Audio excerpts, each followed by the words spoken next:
Hey, what's good with you guys? It's the Birdman here, and it's that Dragon Calypsa here with another episode of Burn the Books.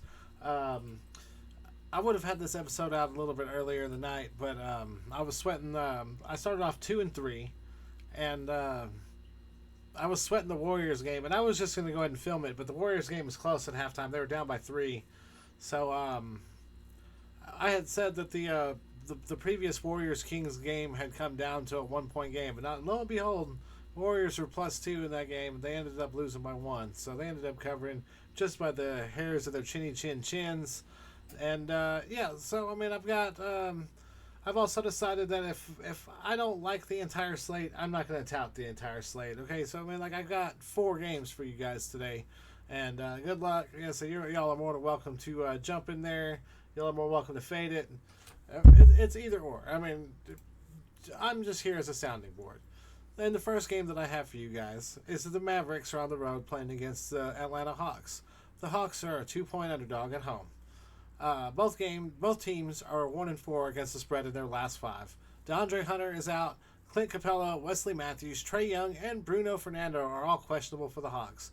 Dwight Powell and Kyrie Irving are both questionable for the Mavericks. Now, Kyrie Irving was supposed to play in the last game, and he was a last-minute scratch.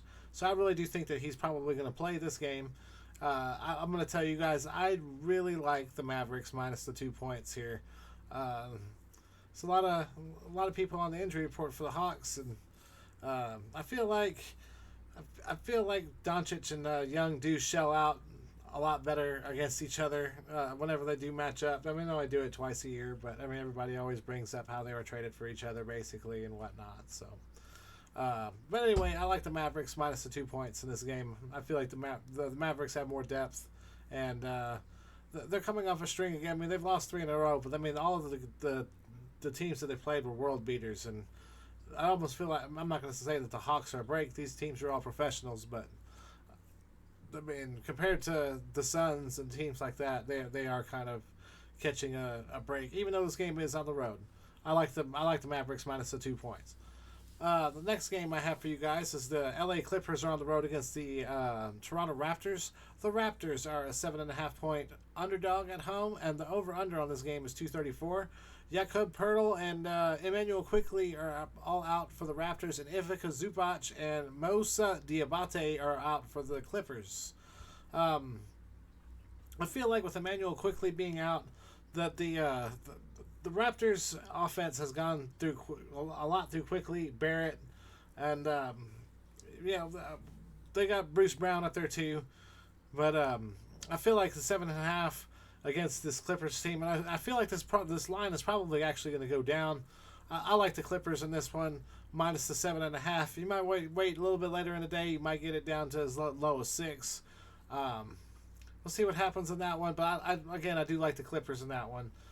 Next, I have for you the Magic are on the road against the Grizzlies. The Grizzlies are a 5 point underdog. The over/under on this game is 213. Both teams are 3-2 against the spread over their last 5 games. Gary Harris is out for the Magic, while Derrick Rose, Marcus Smart, and Desmond Bane are out for the Grizzlies. The Magic are finally getting healthy, and the Grizzlies are just getting more and more devastated by the injury bugs. So the Grizzlies outright beat the Heat in their last game, despite being an 11 point underdog, and the Magic lost by 27 against the Cavaliers at home in their last game. I like the Orlando Magic minus the 5 points in this game. I'm not the over under on this game is pretty low, but this will be Franz Wagner's second game back. I feel like the Magic are starting to pick up a little bit of speed. The Grizzlies, like I say, you do have some guys that are getting some playing time, but the Magic, they're a pretty stout team. I'm going to take the Magic minus the 5 in this one. And then the last game that I have for you guys is we have the Suns are on the road playing against the Indiana Pacers. The Pacers are a 5 point underdog at home. The over/under on this game is 242. Bol is out for Phoenix. Eric Gordon is questionable, and Tyrese Halliburton is going to be out for the Pacers. When Halliburton comes back, the Pacers are going to be really dangerous. And I will tell you, I feel like the Suns' lack of depth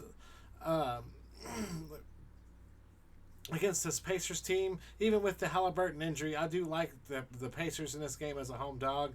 So I'm going to tell you guys that I recommend, personally, I recommend taking the Pacers plus the 5 points. Pascal Siakam does play some defense, and they got some guys that can cover Kevin Durant out there. So I'm just telling you guys, put the plus 5 on this one. I'm really liking it. So, anyways, thank you guys for tuning in.